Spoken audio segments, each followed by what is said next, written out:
The Selfish Path to Romance. Download Chapter 1 for free at drkenner.com. I brought them up here to illustrate the point of conformity, the difficulty in maintaining your own beliefs in the face of others. And we all have a great need for acceptance. But you must trust that your beliefs are unique, your own, even though others may think them odd or unpopular, even though the herd may go, that's bad. And that's from Dead Poet Society. And, you know, they're laughing there, but how hard is it for any of us to hold our own when a lot of people or important people in our life disagree with us? You know, you might say, I really love this book, and someone says, ooh, how could you ever read that? And you go, oh, I really didn't like it. You you change your song, and you betray yourself every time you do that. Or someone says, your husband might say, where do you want to go on vacation? Wherever you would like, honey. When it's not the case. There are many places your husband would like to go. Maybe he'd like to go fishing, and you don't want to spend the whole vacation fishing. You want to hold on to yourself. You want to be able to value your own mind, your own values, to name them to yourself, to take them out of the closet, dust them off, and give them a hug. And I love those values, whatever they are, whether you love gardening, whether you want to go back to school for a new career, whether you're passionate about the career you're currently in and want to grow it, whether you love your kids and take a lot of value in bringing them up properly and really do the research to figure out why you stumble at times. You want to value your own life, and that will make you happy. Not sacrificing, not dutifully following what other people want, not conforming, but truly figuring out what you want in life and pursuing your goals, not stepping on other people and not letting them step on you. I'm Dr. Ellen Kenner, and my show is The Rational Basis of Happiness, and it's an opportunity for you to talk with me. I'm a clinical psychologist, and ask me any question that you would like to get some advice on. And right now I want to turn to the phones and welcome Steve. Steve, you're having some problems, feeling a little down and out? Yes, I am. Yeah, and you also have problems because you have a pet that's aging? Yeah. Yeah, tell me about how those two go together and what's going on. She's just old. I know that she's old. Okay, she is who? I'm assuming a dog? My dog. A dog, okay. And how old is she? She is roughly 9.5 years old. And what type of dog?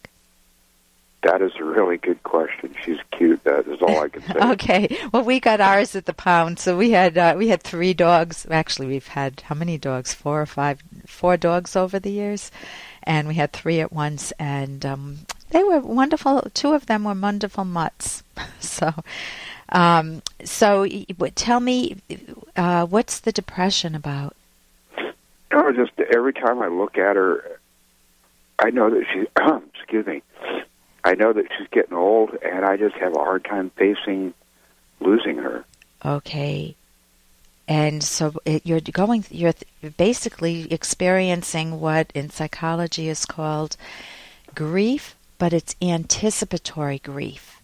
Whenever you lose a top value, a person or a pet, a loved pet in your life, and you start to think about life without that pet, if you absolutely love the pet or the person, and you don't feel sad, depressed, down and out, there's something wrong with you. Okay. So basically, it's proper to feel the grief or the anticipatory grief you're in. You know, it's proper. And actually, that helps your mind cope a little better if you know what's happening. It helps your mind cope better when the loss occurs, because you've already done some of the making the mental connections that you need to make, that this dog won't be with you your whole life. What's your dog's name? Smiley. Smiley. Oh, that's hard too. So, she smiles. She smiles. The dog smiles. Is it a fun, playful dog? Oh, yeah. She loves everybody. Everybody's her friend. Yeah. And every time she looks at me, she gives me a grin. Yeah. So you've brought her up well. She's a good kid. Yeah. And that's hard too, because if some people don't have dogs that are like that, dogs come, like people come in all different varieties. And some dogs snap, they bite, they might let you pet them a little bit and then they turn on you and growl. And when you go ahead. Well, she's my best friend. Yeah. And she comes to me, and whenever I'm down, she always does something really stupid to make me laugh. Yeah. Yeah, she's not critical of you. No. She's not snapping. One of the values of having a pet, or a more intelligent pet, in terms of, you're not telling me you have a goldfish. You have a dog. Right. And they have a more advanced awareness, a wider range. It's not as wide as a human's, obviously. There's a whole different dimension when you bring a human into the picture. But a dog can be so playful and can reflect your own sense of life. And it feels like you both are on the same wavelength. And that's what you've created. So partly you want to feel proud of yourself, Steve, that you've been able to develop this bond with your dog, which tells you what in the future? I'm not sure I follow you.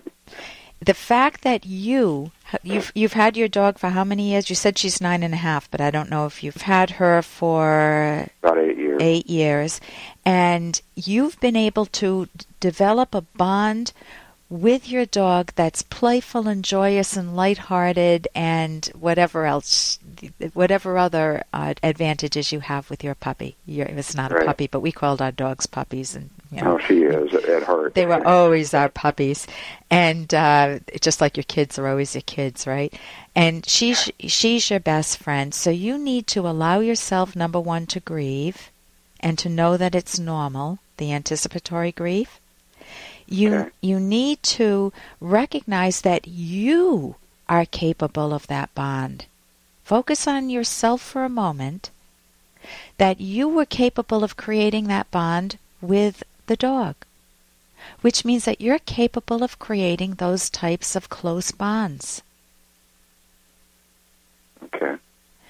How might that help you going forward? I can see that, yeah. You want to spell it out clearly. I'm capable of being playful. Do you have friends? Oh, yes, I do. Do you have that bond with your friends, too? Somewhat, in a joking manner. But, my intimate, private life is only shared with my dog. My private thoughts and that. My friends, I only have one that I do share with. And you can trust that friend? Yes, I can. Phenomenal. Is this a male friend or a female friend? A male friend. A male friend.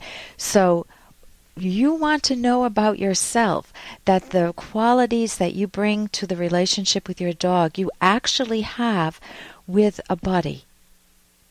And he may not have that same intimacy of being there every day, but you have a very close friend. Have you been married in the past, or? Yes, I have. Yeah, how old are you now? 53. 53. Have you considered it again, or? I'm assuming. No. Okay, so the dog's the substitute companion? Correct. Okay. Your dog is in one sense irreplaceable. We had our dog Jason, and we had another dog after that, which we had 3 other dogs after that. But Jason was unique. Jason was a phenomenal dog, and the other dogs, Sheppy was a shepherd, really unusual, brought other qualities to the table. He was my dog. But Jason was, my husband had a lot more time to connect with Jason. If you have the time, you can eventually get another dog, but that's really not good of me to tell you that now, because it's like telling someone who's going through the death of a loved one, oh, you can remarry in the future. Right. So I want you to know that you have the capacity to develop friendships, and you can consider even getting closer with your buddy. Okay. Okay, and know that it's grief. Know that you'll have many tearful moments, and that's normal. Thank you. Oh, you're very welcome, Steve. Thank you for the call. Thank you. You're welcome. And if you're a person who's under a lot of stress because of maybe a lot of demands at work or at home, in your life in different ways, I want to give you a few ways to cope with that stress. When we return, I'll be talking with Dr. Ed Locke, an expert on stress and coping, and we'll discuss some ways to help you cope with the stress in your life. I'm Dr. Ellen Kenner on the Rational Basis of Happiness. Toll free 1-877-DRKENNER. I'll be back. We might be laughing a bit too loud, but that never hurt no one. Here's an excerpt from The Selfish Path to Romance by Dr. Ellen Kenner. It can be legitimately upsetting if you are not a top priority in your partner's hierarchy of values. Suppose your spouse loves hiking and mountain climbing and spends all of his or her spare time in those activities, leaving little time for you. The situation makes a successful romantic relationship unlikely. However, there's no right amount of time you should spend with your loved one. Partners have different preferences and tolerances. Some need time alone, and others need a lot of contact. If one or both partners feels neglected or abandoned, this will be a source of conflict. Resolving the conflict requires that partners discuss their preferences, communicate frankly and openly, and come to a mutually satisfactory agreement, and then strive to keep it. You can download Chapter 1 for free at drkenner.com, and you can buy the book at amazon.com.